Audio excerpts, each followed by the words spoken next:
I have some anecdotes to share. First of all, something happened to me last week that I don't think I will ever forget as long as I live. Uh, One of the types of trash cans that they use in San Francisco is kind of shaped like this. It has like a bottom and a top part. And the reason it's designed like this is because you're supposed to throw trash into the bottom, which you can reach in through here. And then there's also a hole at the top, and you're supposed to put recycling into the top. But a lot of the time they're not, they're like broken or something. So when you try to put your recycling into the top, it just falls into the bottom with the trash. So there's actually like no point, but you just do it anyway out of habit. So I was waiting at the bus stop and I had like a receipt in my pocket. So I went over to the trash can and I put the receipt in the top. And this man was like leaning against the trash can for some reason, and like he suddenly noticed me and he was like really startled and he started apologizing profusely. So I just like walked away from him because I didn't know what to think. But then as I started to slowly process what happened, I was like, was that guy peeing into the trash can? Did he sort of unzip his pants and very subtly, like in a crowded street in the middle of the day, stick his penis into the trash can and like pee into the trash can, which I didn't notice because obviously I was looking at the top of the trash can, but he was, approached by a woman while he was doing this, which made him feel that he had been remiss in doing this. So I wasn't sure what to think, but then the guy walked by me and like once again just like looked at me in an anguished way and started to apologize to me again. And while adjusting his clothes, and I could just see that this really was what had happened. And I'm kind of impressed because I didn't know that this was something that people do, but it was in the middle of the day, like in full sunlight, and this was not like a drunk guy. This was like a completely normal person who just had figured out that he could surreptitiously stick his penis into a trash can and just pee in public without anyone noticing. I mean, I wouldn't have noticed if he hadn't apologized to me. I think if he had been more confident about his ability to pull this off, I would never have known what he was doing. Yeah. So my big news is I have moved. I mean, I don't want to show off my apartment or anything because I haven't really moved in properly. It's just full of bags and boxes. Please, I hope you're enjoying the bags and boxes that you can see behind me. And you also probably can hear a lot of traffic noise. I'm as shocked as anyone that I was finally able to afford an apartment of my own because of basically a lot of tech workers living in San Francisco and then leaving because of the pandemic, so that rents have really gone down. Honestly, I can't say how happy I am. I always kind of thought like, that my life would be like 900 times better if I could live in my own apartment, and that this would just like never happen without me making like a huge career change. And then at the same time, I thought maybe this was kind of one of those unrealistic goals where like, you think that if you like achieve a certain thing, you'll be happy, but you really won't. No, I was right the first time. I am super happy. I also, I've always kind of had trouble waking up in the morning, and I used to have a lot of trouble with it. And then like about 2 years ago when I moved into my dark apartment, which was in a garage, and it was, basically dark in there all the time, I started having much more trouble waking up. Like, I've always had, well, at least for basically since my mid-20s, I've had like a lot of issues with fatigue, but it just got worse and worse. It was just like really hard to wake up naturally because it was just so dark. And I started taking melatonin after a certain point, and that really helped me sleep, but it still didn't really help me be able to wake up and feel normal. So for the past week that I've been living in this apartment, my mind is blown because for like the first time in most of my adult life, I actually can just like wake up at like 8 o'clock in the morning, like, and feel completely good and awake without an alarm. I think it's down to a few things like actual sunlight and the really excellent traffic noise. Basically, the reason I can afford this apartment is because it's above a highway and it's like extremely loud all the time. But I really like that. I think it's like really soothing. It's just like a really dirty ocean that is polluting the air. So I'm just sleeping really great. And then I'm also sleeping in this really tiny closet. It's like too tiny for a real bed, so I'm sleeping on like one of those Japanese sleeping mats that is I was able to get in a size that's like narrower than, you know, most mattresses are, so I could fit it in there. And yeah, I'm kind of indecisive. I'm looking at it right now. I'm indecisive about whether I want to try to get some kind of crate or something to just kind of put it on top of to make it feel more like a real bed, because I'm kind of wondering if like the reason it's giving me this like amazing sleep headspace where I can like sleep super well in there is because it feels so much like sleeping in just like a weird little fort and not a real bed. Like, I'm not sure how much I can make it into a real bed before my perfect sleep is disrupted. Like, you know, this is kind of obvious, but you know, I guess it is true that like the more you hang out in your bed and like do other stuff in your bed, the less well you sleep and like the less well you get up in the morning. And like getting up in the morning is a big issue for me. But I think like the thing is like sleeping on the floor in the closet is like a great place to sleep, but like not really a great place to hang out. So as soon as I wake up, I'm just like ready to get out of there. Yeah, not very exciting. Exciting to me. I might document my efforts to make sort of like a pseudo bed in the closet.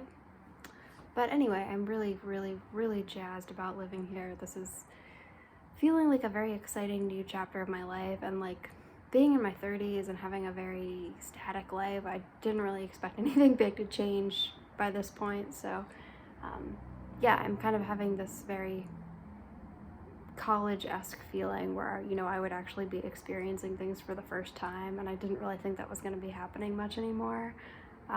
So yeah, this is a nice surprise. This is so great. Anyway, I want to talk about a store in my neighborhood, which I will call the Ohio store. In my neighborhood that I moved to, most of the streets are named after states. I don't actually live on Ohio Street. That's just the name that I'm giving it. But there's a store with the name, the Ohio store, I'll say, but you know, it's the name of a state, and it feels like a very ambient name to me, I guess, since like we're not in Ohio. I was curious to go to this store because I had read a lot of bad Yelp reviews of it. And I guess the thing about this store is there's sort of a good selection of like drinks and food, but it's like extremely overpriced, and like it is kind of like an unusual place. Like when you buy things, like you think it costs a normal amount because maybe you didn't hear the guy that well, but then he always corrects you and like it costs much more than you would think. Like this club soda cost like $3 or $4, I think. So it's definitely one of those places that just because there's not any convenience stores within like a couple blocks, they like charge massively just because there's some people that are like too lazy to walk a few blocks away, which apparently includes me sometimes.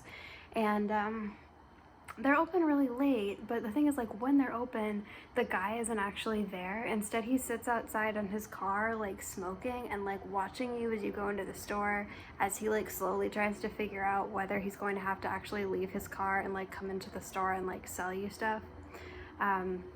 Anyway, I didn't really have an exciting experience. That's my description of the store, but I want to read you the Yelp reviews.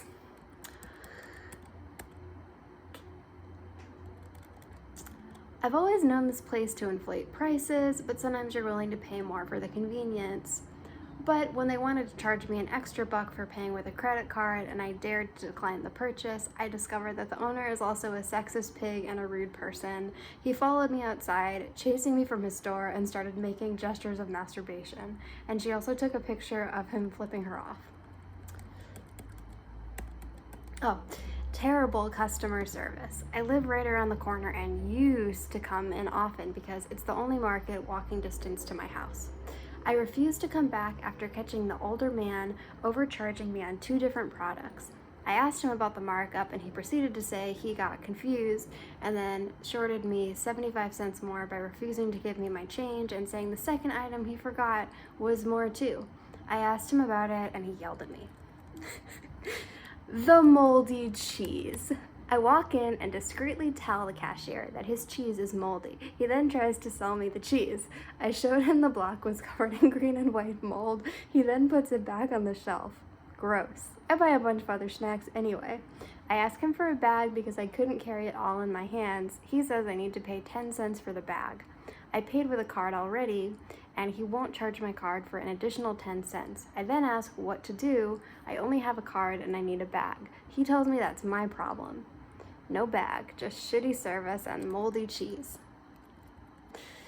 Came in to buy a drink, and using a credit card was charged $1 more than the advertised price. The cashier told me there was a $1 fee for using a credit card for purchases under $10. Feeling taken advantage of, I entreated him that he had not told me about this charge before I used the card. He then pointed to his minuscule handwritten card on the counter, which laid out the fees, and belched out, "That's what the card is for, bro." I've been coming to this place since I moved nearby a year ago, and I've always just put up with the exorbitant prices as the cost of convenience. Just a side note, I'm kind of wondering if I'm gonna get to this point too, because it seems like all of these reviews start with people talking about how they used to go there and they thought it was just bad and expensive, and then they had some kind of peak bad experience at the Ohio store. The grumpy old man that everyone talks about was always that, just a grumpy old man. Tonight though, he tried to double charge me for an item and yelled at me for pointing it out. If it wouldn't have put me in jail, you could be sure that he'd be at General Hospital next door having my size 12 boot removed from his ass. Seriously, fuck this place. Oh, this person wasn't allowed in because they have a service dog. That's really fucked up. The guy told me he would deal with any person he did not like by refusing to serve them. If I'm in a good mood, I'll go in and just tell myself the owner had a rough upbringing, or has a rough life, and that's why he's such a grump.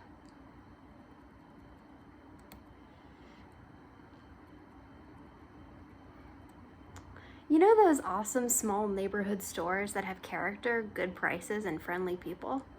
This isn't one of them.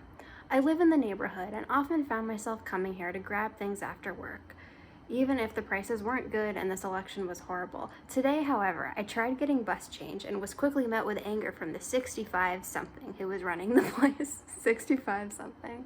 That doesn't sound that old. I don't know why they keep calling him the old man. Me, hello, do you have change for a 5? Him, do I look like a bank? Me, sorry, if it's a problem then don't worry about it. Him, grabs the money. Do I look like a bank to you? Me, okay, tell you what, just give me the 5 back and don't worry about it. Him, grabs the 5 ones and throws the $5 bills at me. Don't ever come back here, ever. Plus 1 star for the wine selection being decent. The good. Open late, decent beer selection. The bad. There is a weird and rather large hole in the wall near the beer wall. Strange smells emanate from the hole, and it's weird that a place I've been going to for over 2 years still has a smelly gaping hole right next to their most popular wares.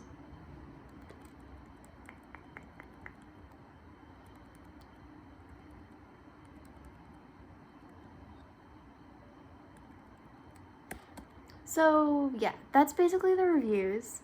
Then there's a couple positive reviews, 3 of them saying it's good. And then there's reviews that are not currently recommended.